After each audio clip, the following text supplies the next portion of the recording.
I'm Anwar, I'm Keith, and welcome to the WAR Room. where we talk about crocheting, life, and sometimes sports. Yeah, we do. We can talk about crocheting if you want to. Yeah, I got some crocheters I that just are around. watched a Martha Stewart episode. So she showed me how to make bean casserole, and also it was a little fun making it. It kind of made me feel Whole? yes, very. That's why I had this subtle, soothing voice. Yeah, I don't blame you for being soothed, because after what we just endured at the movies. So anyways, I had put a little, I don't know, what was it, Snapchat? What was the one you were using? Yeah, we use Snapchat. Okay. And Instagram. Yes. Oh, so we use, my bad. So we use Snapchat, Instagram about 3 hours ago. And I said we are going to go see Detroit. Go check out the movie. We right here in Michigan. So it hits home for us, as you can see. And that was quite the experience. That was probably one of the worst things I've ever endured in my life, as far as watching the movie. Like I said, I know it hits home for you. That's my city. I know. You're right. I mean, obviously you weren't around for that, but you have relatives, family, other people, friends, just areas of the city that still haven't really ever recovered from that whole incident. So I know this got to hit home for you. A lot of different emotions, a lot of dynamics with the racism and the good cops that, had to kind of fall in line but knew there was injustice, and just completely how we had no justice whatsoever, and, all these different circumstances.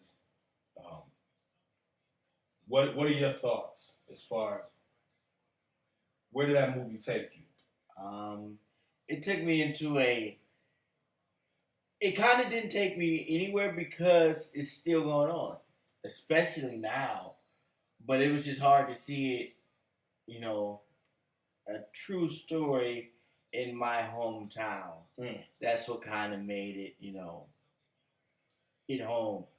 It was a good movie. Right. Very depressing. Yes.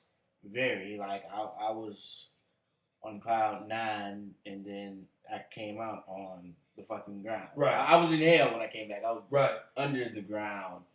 But it was fucked up, the injustices that still, and it's just sad because that was 50 something years ago, 50, and it's still going on today, and that's all I was really thinking about while I was seeing the movie. It's still going on. It's very rare in Detroit because our police department is shit, kinda. How so? It's just, if I call the police because somebody broke in my house, probably hour or so. They're coming to tow my car. They'll be there that fast, And it's just stuff like that, but I guess it's not as bad, at least in my city, as it is there. There has been, progress. They say when I was a kid, when I was young, downtown didn't look like it did, so I still see, you might still see some of those buildings that were burned down, all those years ago. So it was just depressing and sad, and like I said, it's still going on today. Yeah, that's obviously it doesn't resonate for me because I'm not from Detroit, but I love Detroit. We got family there. One of my favorite places, regardless of what people say. But, just with them coming to the court here in Ingham County, going to Mason, that ain't nothing but a house to jump away. Just that whole climate and what you said as far as it's still going on today. A lot of that stuff is very prevalent in our society. And, it's just, as cliche as it is, very true. That history does repeat itself. And if you don't learn from your history, you're doomed to repeat it. What I did notice, because, there's not going to be, I guess, a happy ending, for lack of a better term. Mm-hmm. I mean, you hope maybe there would have been some justice, but then not only did the cops get off on assault and murder and all these different things, and all these different witnesses giving the same story, and how oh, well, if your head was on the ground, there's no way you could have really known what was going on and all these different dynamics. And to see those guys still get off, and even within the police force, knowing that they did it and still getting off, and seeing that how it parallels to now, I mean, it's just profound. Yeah, I mean, that only, strengthens the argument that there is no trust between the black community and the police department. I mean, it's crazy because, if they get you in a interrogation room, they want you to tell on, whoever in your community, but they don't tell on each other. Mm. You know what I'm saying? So it's just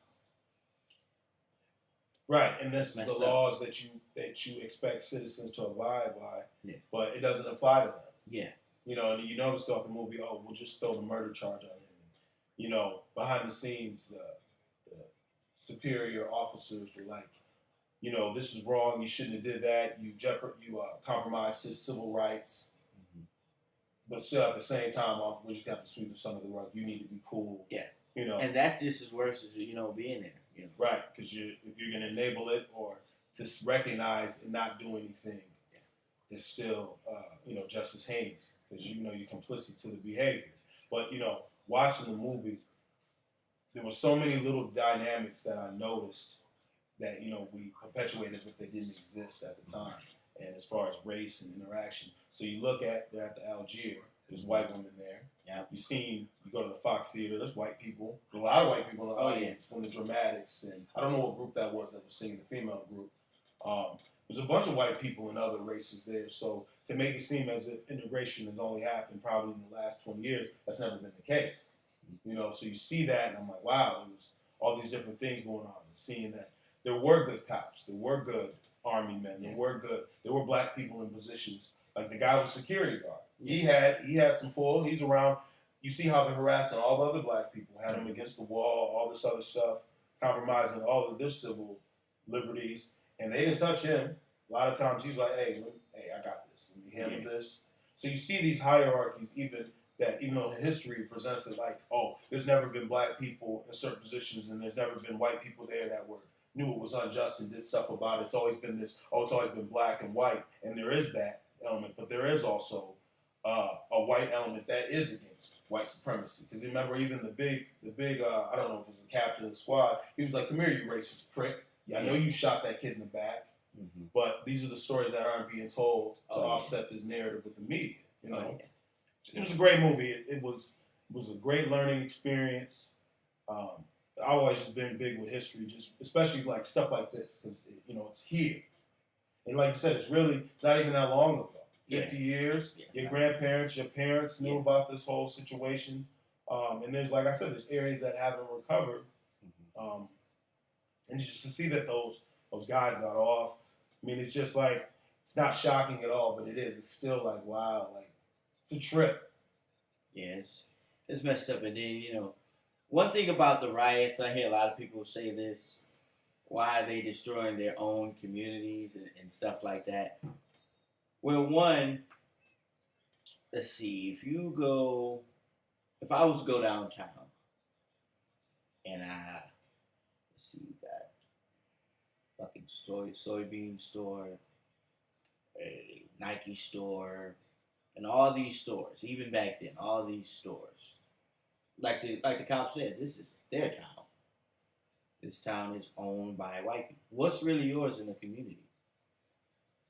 What are you missing out on a place that just takes your money and won't hire you because you're black? I mean, yeah, you had, some in the, automotive industry, but you get disrespected every day by your white bosses probably. Like I said, it's places that won't hire you. Right. And even, the neighborhoods did look better. They were still poor. So what's really yours there? It's a valid point. What is yours? But I will ask this question though, because that's what makes these parallels so interesting. Because there's so many other elements. While you say that, also did you notice all the stores and the one politician that got up on the car and was saying that do not destroy your buildings and your businesses and your infrastructures for your families and these what really can provide some type of empowerment amongst our community and amongst ourselves. Don't destroy that. Because there were buildings, like you see the one that says Soul Brother or whatever it said. Those were buildings that are like, look, don't mess my stuff up. Because they were integrated inside of that stuff as well. But yet, still, what do? We still tore that stuff down. I don't know. It's a tough situation because, like, I was so torn about the rioting because I get it. Tired of this. You act like you, even if you tell me it's mine, it really ain't mine. Because when we've had stuff, it's been destroyed. Yeah. But then at the same time, what do we get from? If that's the issue, if we're having an issue with the police, let's go to the police headquarters. And I'm not trying to spread any type of menace when I say that, but I'm saying if it's an issue, why aren't you going directly to the actual source or something like that? You know what I mean? Instead of just like, I don't know, I can't really speak on it because I didn't live it, you know? But you see the stuff around you. I don't know if there's really a right answer. Because sometimes it does, actions do speak louder than words. Yeah. But what I will say to this, though, is, in your opinion, with them rioting, did that help them looking 50 years later? As far as, like, the buildings and the regrowth in those areas. Well, it took almost 50 years to, have the city, looking nice and whatnot. But you notice when, the Klan riots or, they burn down Black Wall Street, it's called a rally. Not a riot when they do it. It's a rally. I understand the riots because you want to cause them as much disarray and pain and have them looking over their shoulders. Just how African Americans back then, that's how they felt. When you looking over your shoulder, you like, oh shit, what the fuck is going on at all times. You cause them, you basically try, okay, well, since y'all gonna do this, we're gonna fuck y'all shit up too. You're gonna learn how we feel. Keeping up your head on the swivel. No matter what you do, like, yeah, you may get one rider, there's another one over there, there's another one over there, there's another one over there. Like, yeah, you may get over this hump, but it's another one over there, there's another one over there, and they got this cop that'll fucking kill you. That's what I kind of got from the riots and whatnot. But, right. But there's got to be areas. There had to have been areas in Detroit, like you said, where we couldn't live, we couldn't work. Mm-hmm. Why not go to those areas then? Instead of being like, all right, we ain't got much, but we got a little bit. Let's not mess up our pool hall and where my grandma goes shopping and where, this and that. Why not go out to where they're living at and do it? But, it's tough because the way all that stuff happened, everything happened so fast. Mm-hmm. It was amongst the heat of the moment. Yeah. And then, I guess really I get it, but it's like, because there was no organization, like we sent a message, but I think it hurt us more in the long run. Because it's taken us 50 years to bounce back, and the way Detroit's getting set up now, it doesn't necessarily look like it's a bounce back for us.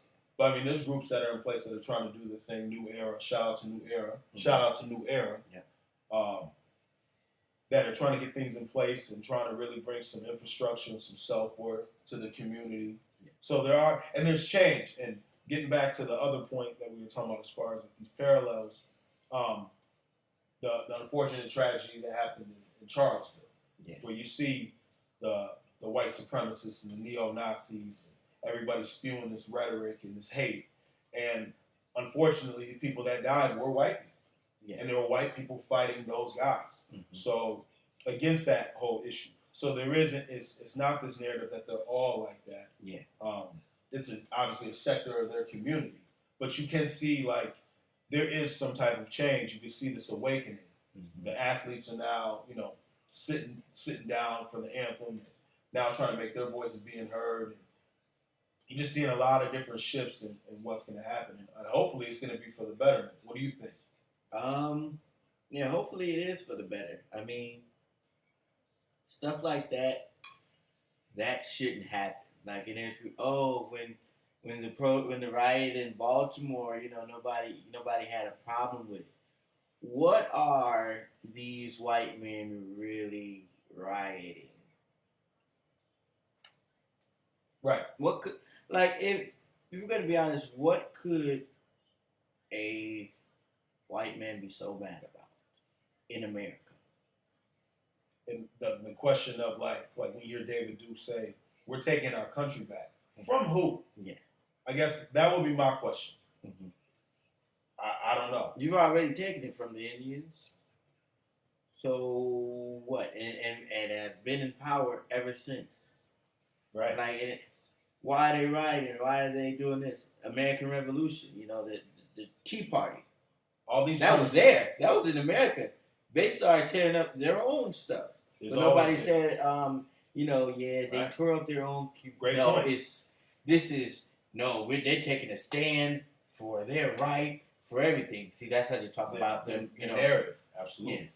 Yeah, that's how they talk about that. But when black people do it, you're messing up your own community. Right. Well, they were messing up, the 13 colonies. That's where they live. This is essentially what America is built on. Yeah. As far as that's why all this, I go back to the parallels and why all this stuff is so crazy, because you got it on so many levels. And you made an excellent point. And even right here, East Lansing, Michigan State is notorious for rioting. And you rioting over games. We lost to Duke. We lose. We win. I mean, we win. win. The Rose Bowl, when they win. Burn couches outside. Right. And so, I'm a couple years back, I'm watching Ohio State play Michigan State in the championship. And we're at work, and we see a guy up in the crowd, got a big old sign say, "Burn the couch." And me and my man look at each other, and we're like, "Oh, it's about to go down." So, for anybody that's in East Lansing, you already know what burn the couch means. We already understand how that goes. So when I seen that, I said, "Oh, it's about to go down." But for the rest of the country, they don't know these boys about to riot, and we won. It's not like we lost, and even when you lose, it's not necessary. Yeah. But when they do it, it's never it's just kids having fun. Kids having fun, being immature. Nobody says, "Why are they burning down?" You're burning down your own couch. It's a beautiful campus, and you're destroying it. Yeah. And you win. Guys got to live here. Right. You've won the game.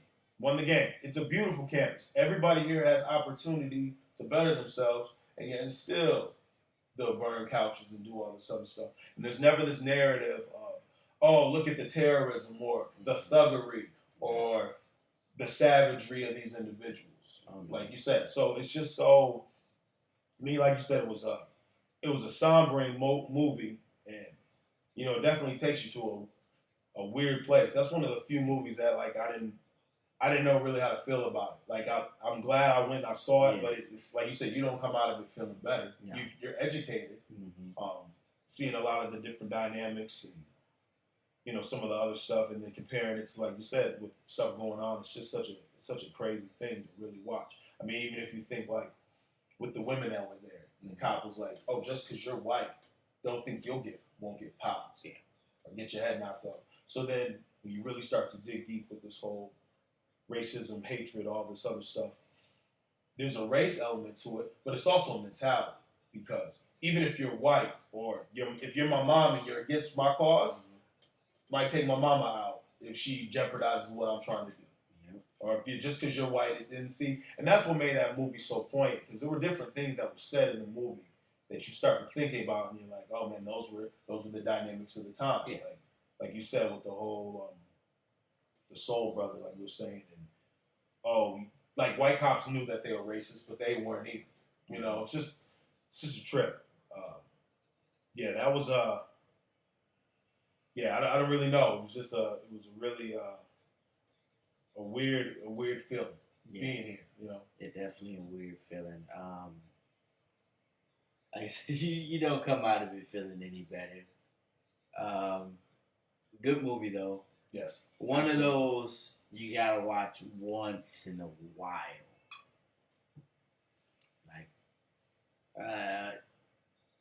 1 out of 10, what do you give it? Oh, I give it at least a 9. Yeah.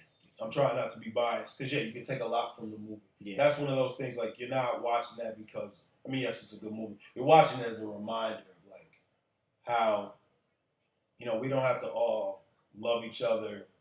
We don't have to like each other. Mm-hmm. But if we could at least just have respect and decency for each other as humanity, we can maintain. But I mean, and if not, it can get to these type of extremes. I mean, you can watch that and see, like, you got the military in Detroit, Michigan. Yeah. Like, it's a war zone right here, and it's just like, because a lot of states didn't have it. You have the riots in LA and Watts, and, there have been other cities that have had their issues. But, rioting is some substantial stuff. It can cripple your whole city for clearly a long time. Yeah. But Detroit's on the come up. Mm-hmm. Detroit's on the bounce back. Love Detroit. Yeah. We can see the progress being made, and hopefully we're able to continue. And on the more positive notes, yes, we had mentioned yesterday, shout out to Barry. Yes. Now I just want to take a quick moment. Why don't you pull your stuff up? Of course. Want to take a moment real quick to thank the legendary Barry Sanders for signing my banner, man. I really appreciate that, man. Thank you for taking the time. Shout out to my baby Coco for getting us in the game. See, my man got that one. Let's bring that a little closer so they see Shout it. out to Barry. I can't even turn it because I'm looking at it backwards. Here we go. We got it. So shout out to Barry, man. That's the first of many right there. So like I said, we got some cool stuff coming along the way, man. So y'all make sure y'all stay tuned. We get it all mounted up for you guys. Yeah, that was one. That's one. Oh, we got more. Oh. And then we going to have a youngin'. Oh. Shout out to my man. Miles. Definite lottery pick this year. He's about to ball out. Shout out to my man Miles. He's the next one. Next break coming out of Michigan State. Thanks, and man. A long ride. Appreciate got it. my man right here. Got him in the game. It's another one. Can't even see it. Let's see if we can get that in the light. Well, anyways, I don't know if you can see it, but it's right there. So he signed that. Yeah, there it is. Right there. I appreciate that. Shout out to Miles Bridges, man. He's the next one. And he got it on here. He got my stuff on there, too. He right up here at the top. So try to get some better lighting, too, man. But he got me up here. What side is it? Over here, right here, right? So he got me flooded, the whole team.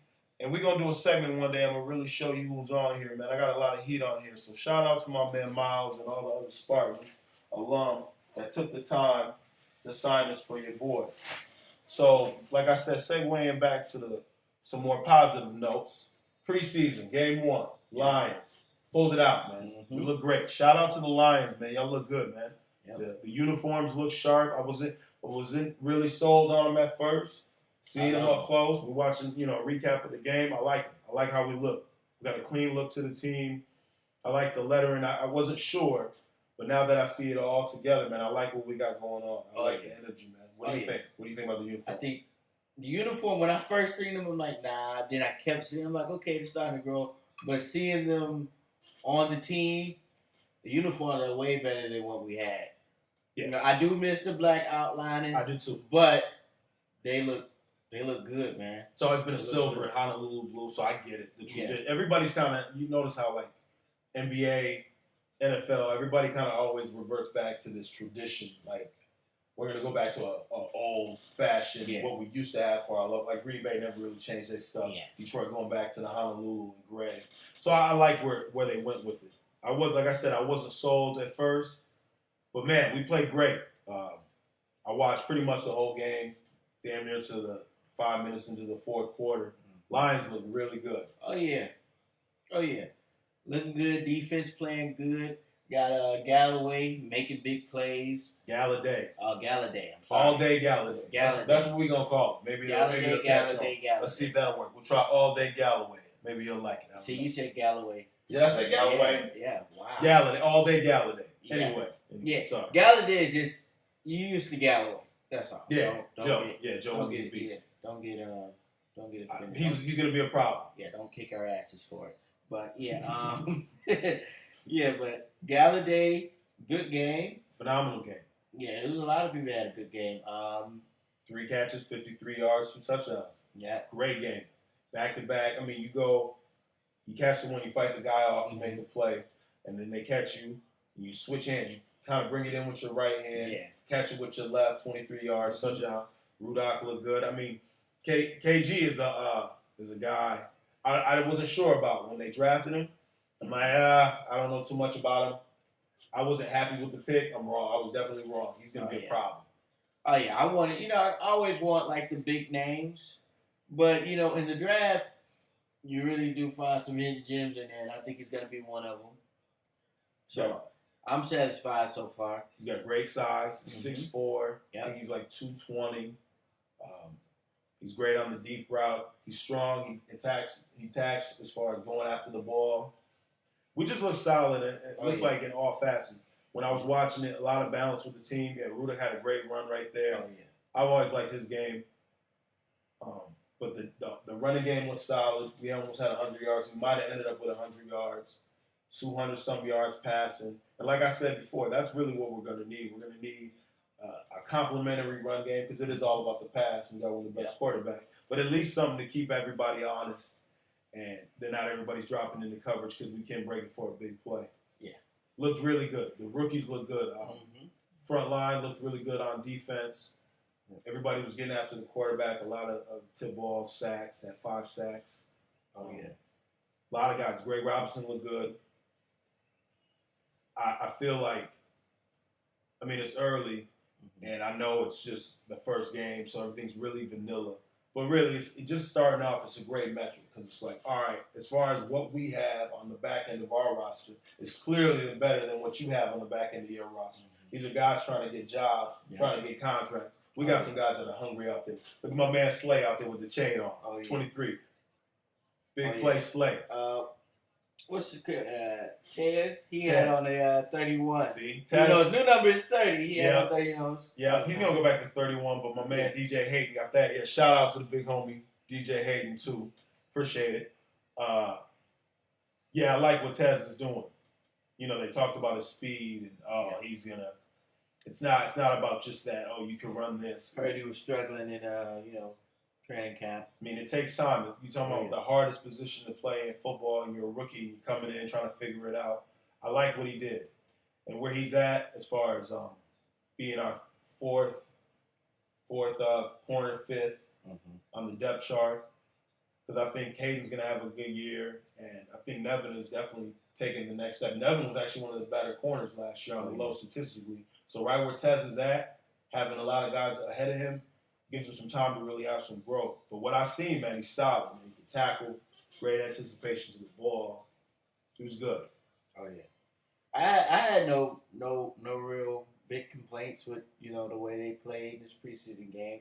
Hopefully, when the season starts, they can keep it up. Yeah, we pretty much played a perfect game.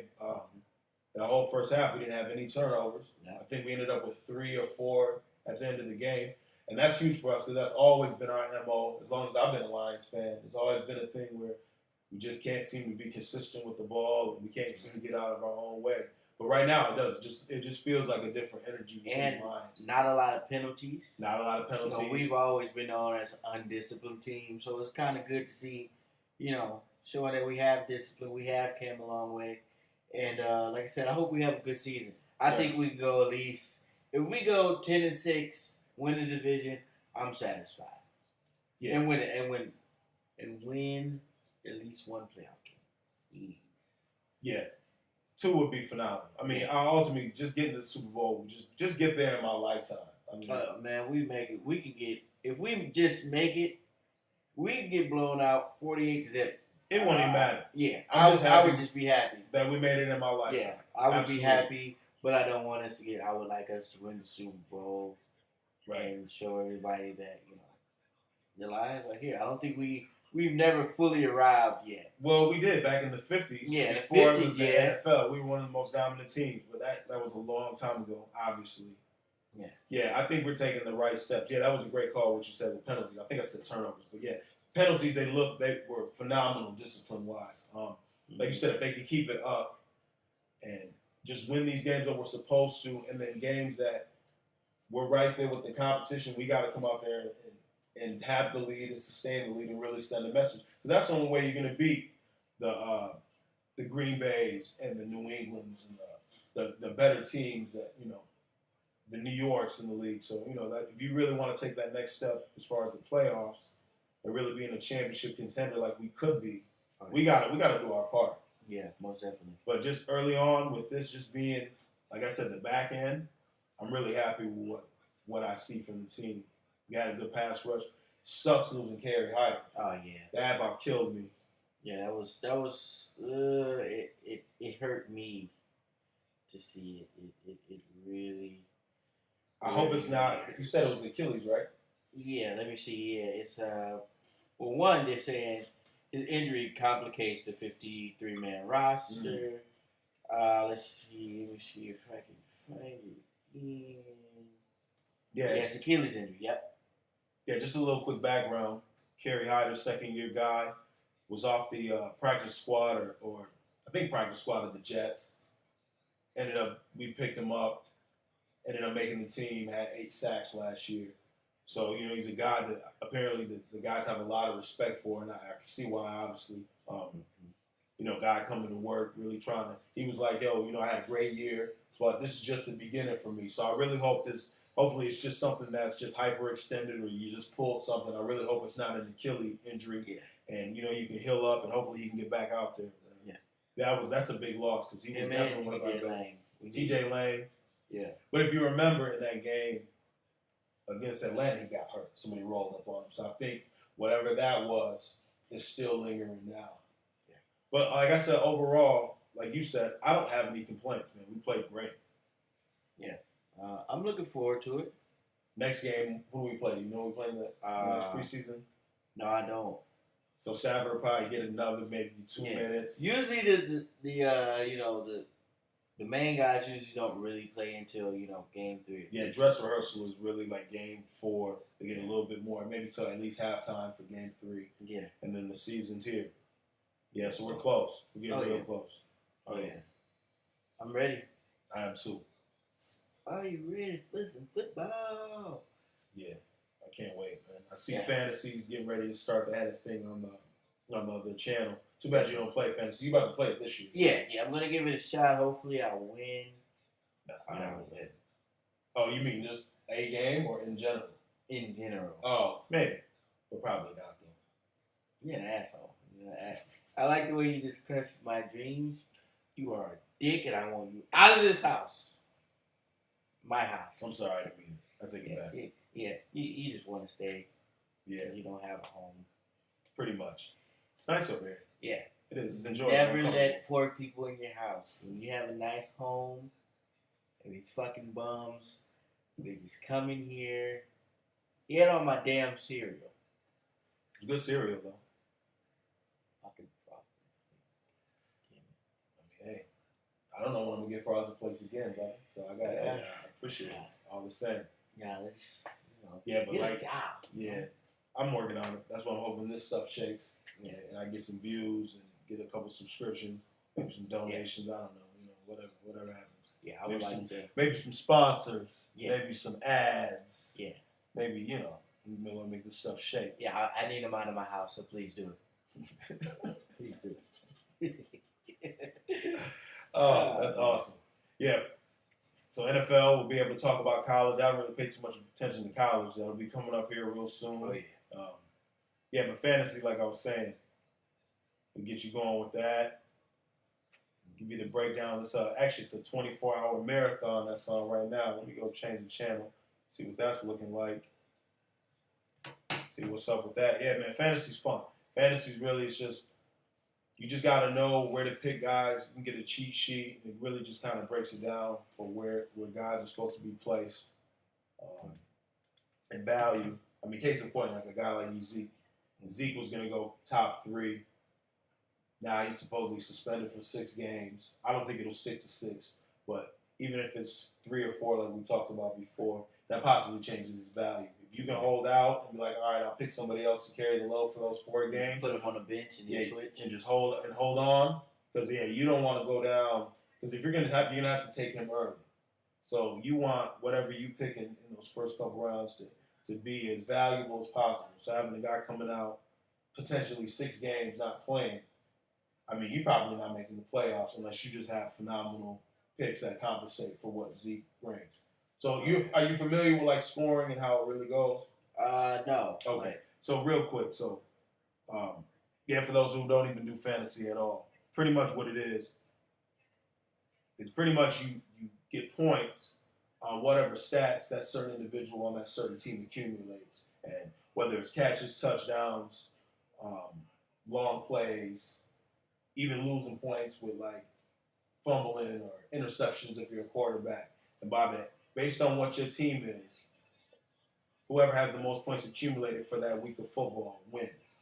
And whoever has the most wins, if you got any type of pool or if you're gambling or whatever, they win the money. You go probably first, second, third place, so on and so forth. So yeah, it's just really about you want to try to get guys, you want to get the best squad possible. And it's really just a crapshoot. Nobody knows. Injuries can happen. Guys can have bad seasons. It's the next man up mentality. Guys can have breakout years. You got to think about like a guy like Sammy Watkins. He's always had some injury issues, so that drops his value. But now potentially he can raise it because he's going out to LA. He's in warmer weather. He's playing with a different quarterback, a little bit more talent. I don't know. I want to say a little bit more talent, but whatever. Other players, some different type of speed over there. That might benefit a guy like him, or he could have a bust year. So you got to analyze like, all right, where does a guy like Sammy fall? Where does a Jordan Matthews fall? So like case in point, one of my leagues, I got the number 2 pick. So it could be if Le'Veon's there, I'll take Le'Veon. But if the guy takes Le'Veon, maybe I'll take David Johnson, maybe I'll take Antonio Brown. And so once you pick, it goes in the snake. So you go this way, and it comes down, so on and so forth. So that's how you make your pick. So if you're on the back end, say if it's a 10-man league, and you got the 10th pick, you get the 10th and 11th pick, and then it swings back to the number 1 pick because it's going to be a long time in between your picks. Yeah. You get to double back. So in a lot of cases, maybe it's better to be 5, 6, 7, where you're right in the flow of what's going on. It all depends. But like I say, so he's suspended. It possibly changes his rank, and they're talking about it right now. But yeah, I love it, man. It's going to be a good time. I'm new, so hopefully I'll learn it quick, have fun, and like I said, I'm going to win. And, you're not going to have any fun, and you're not going to win. Okay. Well. Yeah, we'll just if I win even one game, you will get the fuck out of my home. You will stop sleeping in my garage, even though there's plenty of room in the house. But you sleep in my garage. And I'll bet you've always wondered why. It's because you're a fucking bum. You only shower, 3 times a month, and I can't stand you.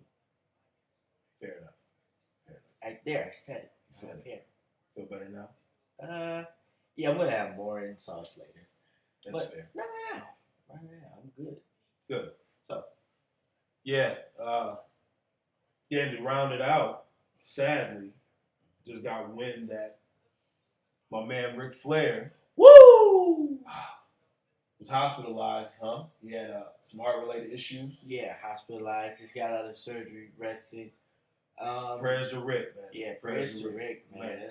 Absolute legend, an icon, humongous wrestling fan, going back to the 80s. Hulk Hogan, Andre the Giant, Pontiac Silverdome, WrestleMania 3. Just Dusty Rhodes, Roddy Piper, Jimmy Snuka, Ted DiBiase, Honky Tonk Man, Sting, Ultimate War. Just all these guys. Rick is an absolute legend, man. He's been wrestling for almost 60 years. Yeah. It seems like he's been in the game that long. Forever, even when I was a kid. Maybe not 60 years. I don't know how old he is, but he's been around a long time. Yeah. 40 years. The Flash and the Flair, the styling and profiling. Yeah, styling and profiling. The Rolex wearing. Where a lot of the rappers limousine riding. Right. Let them know. You don't know the rest, do you? See, you don't know. I know Ric Flair. When he used to fight Ricky the Dragon Steamboat. Great. Another one of my favorites. Him and Dusty Rhodes. I think that's one of the best feuds in wrestling. Oh, that was. Absolutely. Because you got Dusty. Oh, you bad, Rick. You bad. Give me one more. Let me get one. Do it again. Oh, you bad, Rick. Dusty had that bad, swag. Rick. You bad. And you had these 2 guys, with so much charisma going at it. Rest in peace to the American Dream. A lot of them are gone. Oh, my God. Yeah, Rick is just, like you said, the swag. And another thing about Rick that was dope, his swag in the ring. Yeah. He would do something grimy to you, and then he'd beg on his knees like, no, don't do it, and he'd poke you in the eye. Yeah. Or I used to love when, guys would clothesline him, he'd get up all dizzy and fall over the ropes. Or they throw him to the turnbuckle, and he hit it, and he flip over and roll, and the guy would clothesline him out into the ring. He got him, hitting the ropes and elbowing, just everything, man. And the strut, just an Rolex absolute wearing, icon. Limousine riding, wheeling dealing, kiss stealing, son of a gun. If you missed one of them, jet riding. It's somewhere in there. Yeah. But that, real talk, that's where a lot of the rappers got their swag from, was Ric Flair. And I'm having a hard time keeping these alligator shoes on the ground. Ric Flair has so many things, it's hard to remember. It's so much. It's Ric Flair. Man. I love Ric Flair. The chops, the loud chops, the style, I don't know if you remember Evolution, the way he kind of brought, with Batista, Randy Orton. That was one of my favorite lanes. Evolution in wrestling that didn't last that long. Right. I loved Evolution. I thought, even though they were bad guys, I thought they were one of the coolest fucking things. That was a great force. It was like a modern day Four Horsemen combo effect to them. They were dope. Four Horsemen were. I got a Horseman shirt upstairs. I meant to bring it down, but yeah, man, it's just I hope he pulls through. I love the guy. It was just. Even when you had mentioned, rest in peace, this guy, you just start thinking about a lot of these wrestlers. Yeah. Like, man, a lot of my favorites are dead. It's just crazy. So, you think about these guys, they wrestle every day. They're on a lot of pills and opiates. The only man now they're getting the concussion issue too, The only man that's in the Hall of Fame twice. Ric Flair. And then, WWE Hall of Fame. He's in it for the Four Horsemen and he's in it just for himself. See, I didn't know that. Wow. 2 Hall of Fame. 2 Hall of Fame, huh? And, just the style of Rick, smooth. Him with the hand and, that long blonde flowing hair. He just was swagged out with the aviator shades, chest be open, got some chains on. He was swagged all the way out. He still is swagged all the way out. We can't talk like he's gone anywhere. We're riding nothing but Rolls Royce. He would talk we're that. Nothing but Rolls Royce. He would talk that cash and just make you feel like just an absolute peasant. Like, you're not doing it on my level. I got the Rollie watch and the Rollie. What do you say to all the ladies? You may not be number one, but you all can be next. Come on, man. That's Flair. Flair, man. Shout out to Flair. Like, I feel like he was unprecedented. If I said that, I'm getting pepper sprayed, Probably. Yeah, it's because I'm black, too. But, that's another story. Yeah. But, Ric Flair's a fucking legend. Yeah. And not even just in wrestling, I think just in general. Just on so many levels as far as just evolving a lot of... he's transcended a lot of different things. I've just seen him he was on some complex show, the dude that does the sneaker shop. Yeah, I see him. So just an absolute icon. Like I said, you're in the rap game. Guys are really paying homage to you and all this other stuff, man. So I hope it's all right, man. I really hope he pulls through, man. So God bless Ric Flair. And, man, you get well. Take care of yourself. And on that note, I think we're going to wrap this one up. Oh, yeah. So thank y'all for tuning in. I appreciate y'all taking the time. If you like it, hit that like button, please. Subscribe. We're trying to get these views up. Yeah. And we got more cool shit on the way. Like I said, we're going to do a lot of dope stuff. We're going to be on the road. We're going to have some stuff in tune for y'all. So y'all stay tuned.